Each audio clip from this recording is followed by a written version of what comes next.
Well, hello, and welcome to the Yellow Coat Club podcast. My name is Sean Little, and I will be your host today. I'm excited to jump in. Something that I have been doing starting this year. I've talked about having daily practices, daily habits, things that I choose to do every single morning and wake up, and it's just a part of my life. And so, I've spoken about that routine, very rigid in doing that. And one of those things is being in the Word every single day. And so this year, for at least for myself, one of the things that I wanted to make sure that I was doing is, I wanted to know what I want to know what's in the Bible. I have read so much of it, but yet if you were to ever ask me, hey, have you read, every story, everything in there, I tell you no. And so, like many people, you start from the beginning and I'm kind of going through a plan. And yet, every single time I feel like I read through something, whether, it's the Bible or it's a book that, I'm rereading for a second, third, fourth time, depending on if you have, any of your favorites that way.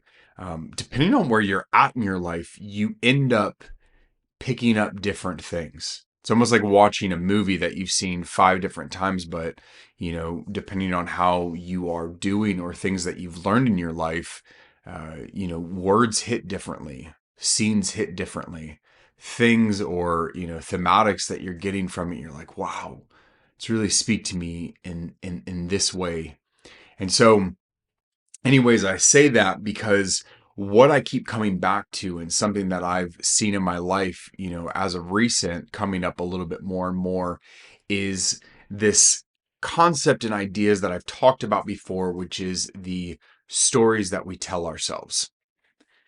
And so by the stories that we tell ourselves is literally the things that we tell ourselves that create this narrative for the world around us. It could be the lies that we tell ourselves. It could be the things that, we tell ourselves to, stay comfortable, the things that limit us. But regardless of what they are, is we need to be able to sit there and ask that question, is this true? Because oftentimes we tend to hear a story, we believe a story, and that story then becomes our reality. And if you can imagine, if we're creating a false reality for ourselves, if the story is not true, and then, we're deeply limited to the things in which we are thinking and the things in which we are believing. And so, I would like to think that people that are really helping to push the envelope in thought and in expanding the world beyond us are people that don't just see what's in front of them and accept that for what it is. It's being able to look at everything that's going on around us and being able to ask that question, is this true? Is this story helping me get what I want? Where am I limited by this story? And where do I need to move beyond this? So connecting some of those dots, as I was reading this morning, and if you're not familiar with it, there's the Exodus story where, the Israelites are in Egypt and they are in slavery, in a land where they were once flourishing and welcomed. They are no longer, and they have been enslaved. And so they're crying out to God, and God sends them a messenger. God sends them someone who is going to help bring them out of captivity, out of slavery, is the answer to prayer, and is going to take them to what is known as the promised land. And if you're not well versed in the Bible, I'm assuming you've heard maybe a little bit of this story. If not, but just imagine you're caught in captivity, you're in slavery. Someone comes and says, "Hey, we're going to move, we're going to the promised land. The God of your fathers has called us into this." So you're like, "All right, yeah, man, I'm ready to go. I'm ready to go." And yet, interestingly enough, if you read the story, anytime opposition is raised, the people want to live in that comfort. They get mad at the messenger, saying, "Why would you ever do this to us?" why would you bring us out here to, bring us into this, kind of situation where, we were comfortable. We were comfortable. And so, as I'm sitting there reading all of this and trying to navigate, the story and trying to think that I'm one of those people that, doesn't gripe when, I'm called into something greater than myself, and knowing that I'm more like them than I am the one that's just fearlessly walking into the unknown, and so as I'm reading this, I'm seeing, and what I realize is that how much we as humans are motivated by fear and the stories that we tell ourselves. Because you imagine, eventually, and if you know the story, there's 10 plagues that come over Egypt, and the Pharaoh, who believed he was God, the story he told himself was that there was no need for humility, for he was God. He was the greatest human that ever lived. And eventually he met his match when the firstborn sons across the land of Egypt were struck down, including his own. And so then the Israelites leave, and they're, on their way to the promised land. But then the Pharaoh realizes, what he had done, and why would I ever let them escape? And so he literally starts going after them. And imagine you are the people who God is on your side. And you've seen these plagues, and while the plagues were happening to other people, they're not happening to you. You're watching this happen, and then you literally get to plunder the Egyptians. Like, all of this, like, there's so much richness in this story. God has done all of these things, and now he's leading you through the wilderness. And it says that, he was a cloud by day that provided, shade for them. And then at night, he was a pillar of fire. Like, you're literally watching this. And all of a sudden, you see Pharaoh and his people coming after you, and you start crying out, going, why would you have ever taken us out of slavery and into this? And I just literally, as I pondered on the stories that we tell ourselves, I'm reading this and I'm like, wow, the thinking is so small. Because how often, when we face any amount of opposition, does the story become, I'm in danger, I shouldn't have done this, things are always going to be this way. We feel trapped, we feel stuck. And it's a suffocating fear. And so, I'm processing this and trying to think through how often I have been driven away by my own story, and yet time and time again I have seen the cloud by day. I've seen the pillar of fire. Now, if you're, not, somebody who, is a Christian, and you're not following God, and that story doesn't resonate with you, that's fine. I wanted to bring that up because I was like, man, that's so nuts that literally they have seen this majesty, and all of a sudden you see any amount of opposition, and the story goes, I have been deserted, I'm alone, no one is for me, and I can't do this. And the reality is oftentimes, well, maybe you can't. But I do believe that the one that just brought the 10 plagues and brought the big cloud of, you know, smoke, and, the big cloud that led you by day, and the pillar of fire, yeah, they can. But that story limits them to thinking, I see danger, I see opposition, there's nowhere to go, I'm in trouble. And how often we look at our circumstances and allow what we can see to limit and dictate what it is that we can do. We create the limits in our mind. For some of you, I think you'll remember there was a movie that came out, and I'll probably butcher the dates, but it was, mid 2000s, but it was called Limitless with Bradley Cooper. And, literally he ended up getting this power. He takes this pill, and He now becomes the mecca of all men. He is able to do things beyond human capacity, and yet it comes at a cost. But he is without limits. He starts to see past and transcend what we think normal human beings ought to be able to do. And yet, even without a movie like that, we see other people that have operated in this world that seem to be without limits, that seem to be the people that are pushing the envelope and can see beyond the veil of what's right in front of them. You have Jeff Bezos, who created, Amazon. You have the geniuses behind, Apple and Microsoft and IBM. People really not just taking what is in front of them and saying, yep, that's my condition. That's what I'm going to be able to do. And it's interesting because I just mentioned all of what we might call the most brilliant minds, the Elon Musks of this world. And we say that they're few and far between, but the curiosity that I have is, are they few and far between, or is it people controlled by their stories and their narrative versus those that are unwilling to accept their current reality as the only option?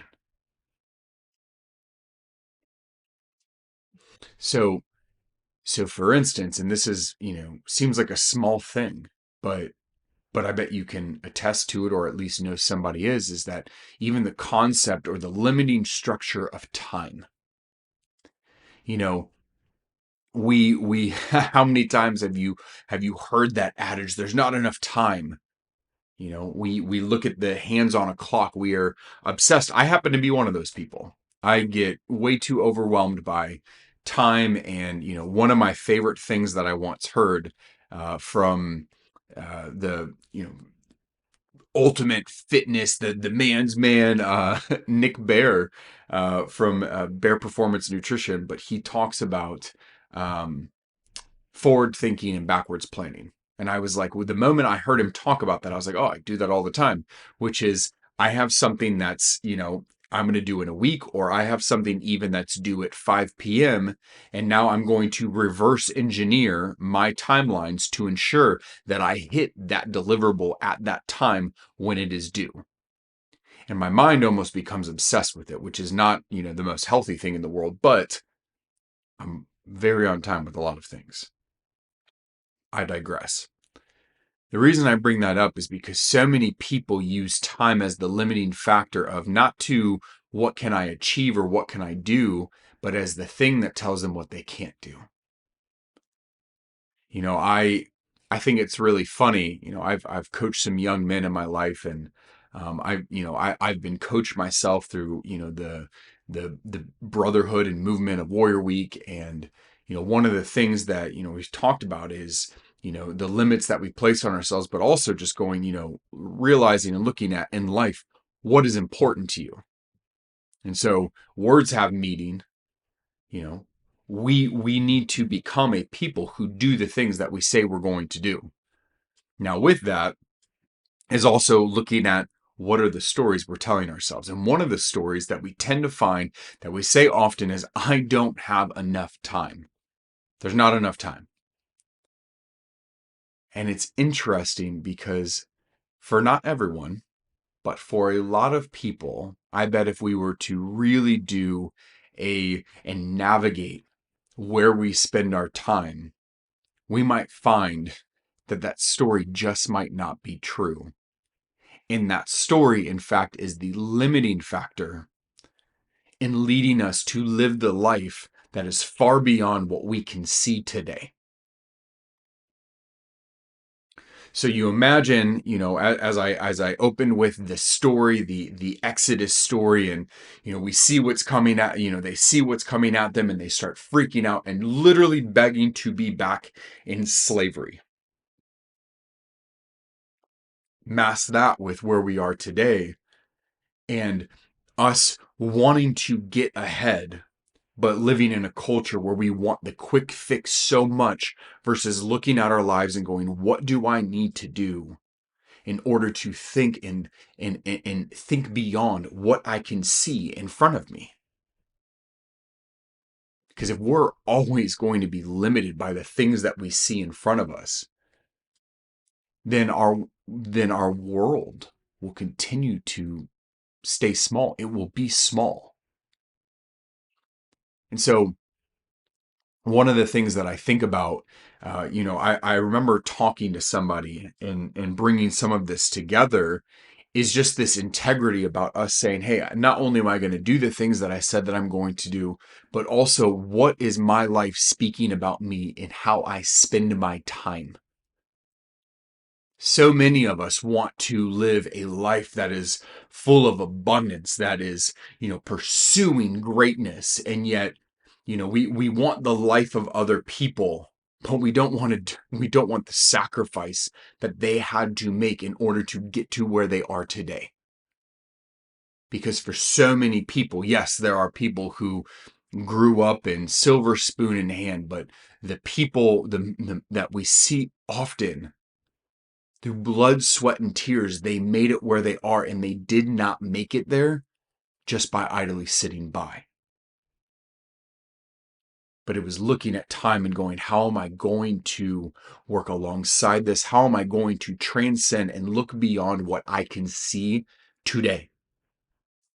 And so it's interesting because, like I said, I've coached young men and I've been around other people and I've been in a part of a brotherhood, and we're all humans, and so we get run by the stories that we tell ourselves, the stories that we tell ourselves, and so it's where people can sit there and say, oh, like one of the ones that I get the most is, oh man, God's the most important thing in my life. Okay, cool. Now, if I were to run a time study on your life, can you show me how that's true? Well, what do you mean? Well, how much time do you spend a day, giving it to God? Well, I mean, I check an app, I might read a verse, maybe 5 minutes a day. So you mean to tell me the most important thing in your life is God, and yet you give him 5 minutes a day? Well, yeah, I go to church on Sundays, so there's an hour. Oh, okay. How much time did you spend on your phone today? Well, you don't understand. I need my phone for work. And how much time were you on social media? How much time were you on the news? How much time were you doing other things? Well, yeah, but and you start to hear the stories. I think you get what I'm driving at here. It's not a matter of just sitting there and trying to, point out the speck in somebody else's eye, but it is to ask that question. And the question that we must all ask ourselves is, what are the things I'm being limited by? But honestly, the other question is, what am I spending my time on? It's funny. It's, not really it's not riveting or anything, but I was talking to, my best friend today, and I told him, you know, he had told me first that he was limiting himself to his gym time, saying, "Yeah, all I've told myself the story that all I have is an hour and a half." So, but I'm retired. I'm I'm watching. I watch an hour of TV a day. So why can't I be at the gym for 2 hours? And so he said that he was making a conscious decision to be at the gym for 2 hours, not an hour and a half, because he can give that extra 30 minutes. When my son, and then this is when I shared with him when my son was first born, I had created this story, and some of it could have been true, but it was that, oh, I could only be at the gym for, 45 minutes or an hour. I got to get home, because if I'm not home, we can't take care of our child or whatnot, even though my wife is amazing and very well equipped to take care of our child. And so, I'd been thinking about that. And I started thinking about, well, maybe it was me that was using that as an excuse to not put in as much work. And as from the brand Bear Performance Nutrition, one of the big slogans they have is "Go one more." And I remember thinking about this last weekend, and I was like, man, you need to give it more time. Those stories need to be done with, because if you want the results, you got to put in the work. And so today, not only did I stay longer, but I had also made a commitment that I was going to literally go one more. Instead of stopping at 10, I was going to exhaust myself to the point where I couldn't push the weight anymore. And I will tell you, I had a moment where I was like, oh, yeah, that felt good. That felt good. And I truly believe that every time we push ourselves beyond that that story, that thing that we can see in front of ourselves, this ceiling that we have placed on ourselves, that we begin to join the ranks of the people that see and can see the world and operate in a world that is beyond just what is in front of them. The people that are going to be moving the needle. And it doesn't, it's not like we have to be some special makeup or some prodigy or anything else. We just have to refuse to quit. We have to refuse to allow, the status quo to be our homeostasis. It's interesting because you get around people that are high functioning, high producers, and it's like, oh man, they're obsessed with their work, or oh man, and yeah, you can be a workaholic, you can be a lot of those things, but oftentimes it's looking at them and going, well, I just feel really bad about the fact that I don't put in that much work. What life do you want to choose? Which one are you going to? Doesn't mean that you don't rest, take a Saturday and rest, but what am I going to do to keep pushing the envelope? And I have definitely been somebody at so many times in my life, especially over the last couple of years, where I've been like, dude, you're just lazy. And if I look at my life, I'll never be able to get that time back. Going, man, think of the things you could have created if you would have just kept going versus just isolating yourself and limited by, oh yeah, I don't got anything else in me. Because the more and more you tell yourself that you don't have anything in you, you won't have anything in you. You will be limited by the story that you tell yourself. Now imagine I take all of that and I go back to that Exodus story. And I see that, I watch the 10 plagues happen to this land. I'm crying out in slavery, and now I can taste the freedom. Cloud by day, fire by night. And I'm sitting there and I see the opposition coming, the thing that my eyes can see.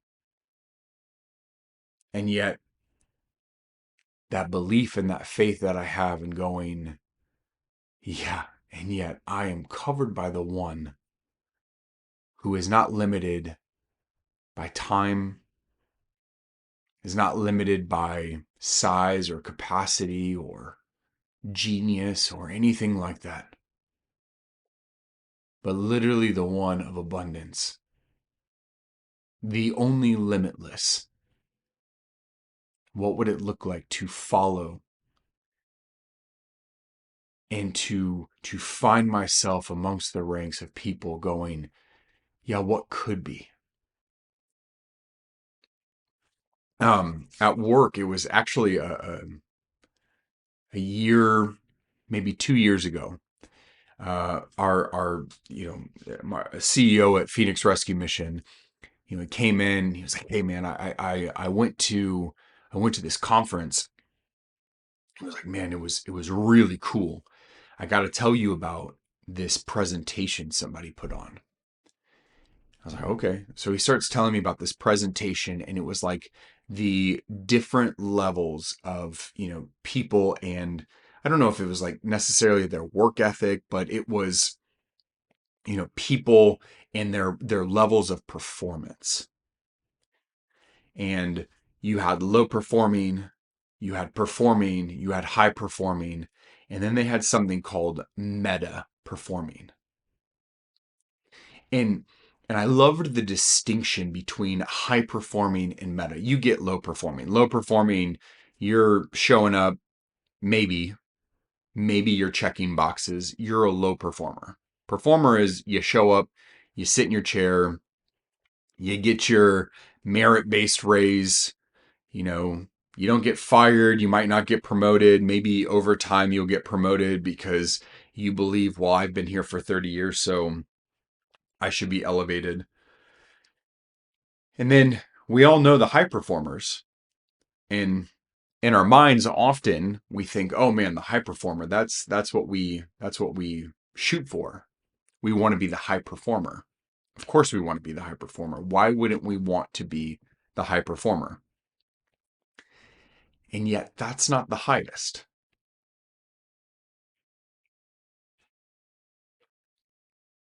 What we see is we have this meta performer. So where the high performer is obsessed with being the best, and the high performer is always pushing the envelope of what's inside of what they can see. You have this meta performer that doesn't ask the question, you know, I'm gonna go really, really fast.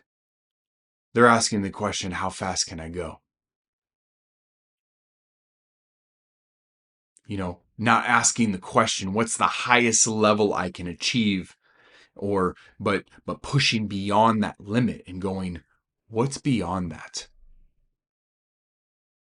And so he gave this example, and I might be butchering this, but he talked about asking the crowd. There was people, he said, hey, who's, here driven a Maserati?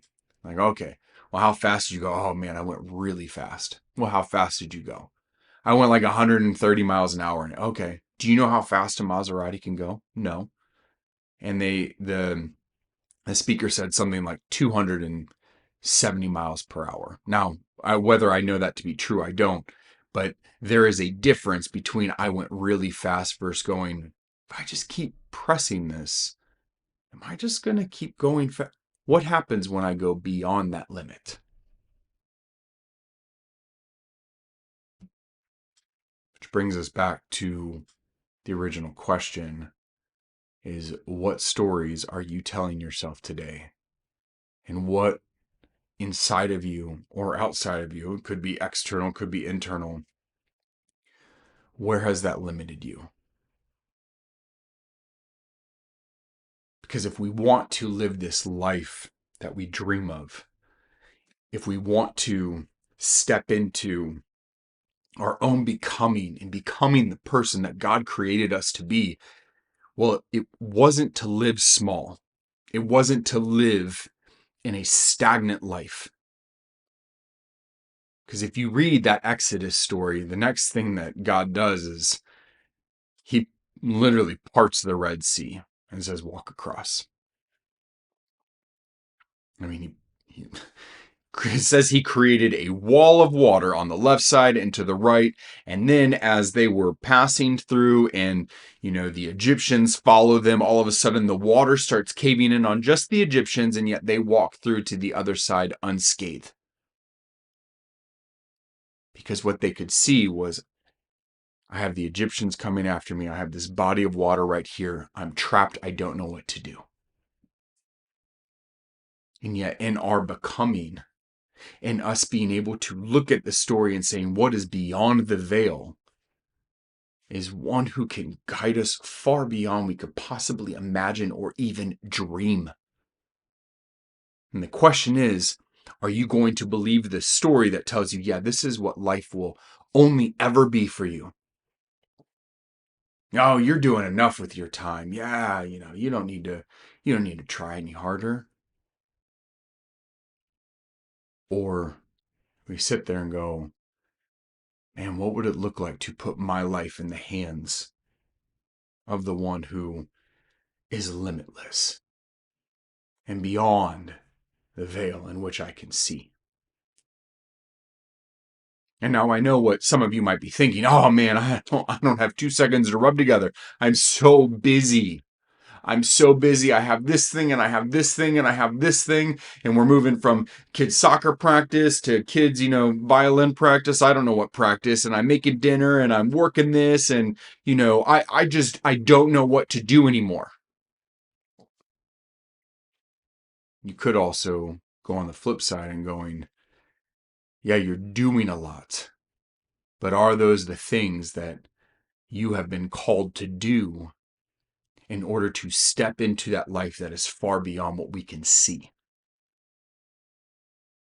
Because if it's typical, if it's standard, if it's not scaring you to say, oof, I'm going to have to step out into that, then quite possibly it could just be that you have traded in your calling for busyness, that you have traded in calling for playing it safe and living in that comfort. And whatever story that you tell yourself, even getting offended by a message of someone challenging that belief, that's between you and whomever else. But what I know is that when we tell ourselves there's not time, it's really easy to look at where we're spending our time and to be able to say, hey, what's the life that we feel that we were called to live? And what things do I need to change today in order to step into that future so I can live beyond the veil? That we live a life where we're able to walk on water too, or that we can walk across dry land at the bottom of the sea, where we only seeing the opposition coming versus trusting in the one who brought the pillar of clouds and the pillar of fire. I know that as I continue to make plans and look into this year and beyond, that is the thing that has been driving me, is thinking of the things that I feel called to go do, and also thinking about how terrifying they feel. And yet I keep moving forward with the plans. Soon enough they'll be ready for prime time, but literally just thinking, well, what am I doing? And yet I remember that distinct prayer of going, man, I feel like I'm just drained. I'm not living the life that I thought that I was, meant to live. I feel like I'm living small. I feel like I'm not living into the life that I was called to. And so I wrote a book. Be careful if you ever choose to do that, because I happened to write a book on something called the becoming. And I had to ask myself often, what are you becoming? And if you've read that book, The Yellow Coat Club, at the end it starts talking about the continual becoming in this chapter of follow me. And yet that question, God, where do you want me to go?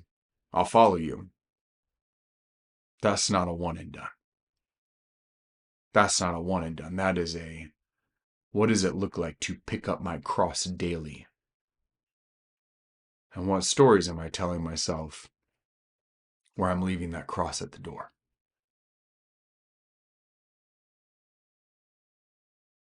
So, alongside you, and I choose to examine those stories. I choose to look into them and say, where am I spending my time? Where am I applying my mind to? Where am I setting my sights on? And if it's not beyond the veil, then it's like, what are you doing? Today and every day I must commit to the becoming. And answering that question, when I say, where do you want me to follow? And I'm told, I do it. There's no more excuse of I don't have enough time. Not enough. No. No more excuses. There is the time.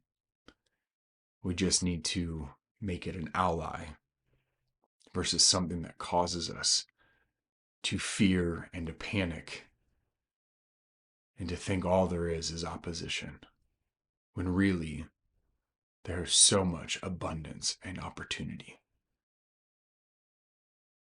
Thank you so much for joining me today. I hope that this message serves you well as you continue to push forward in life. Doesn't matter what day it is, you can choose any day to course correct. You can choose any day to turn around.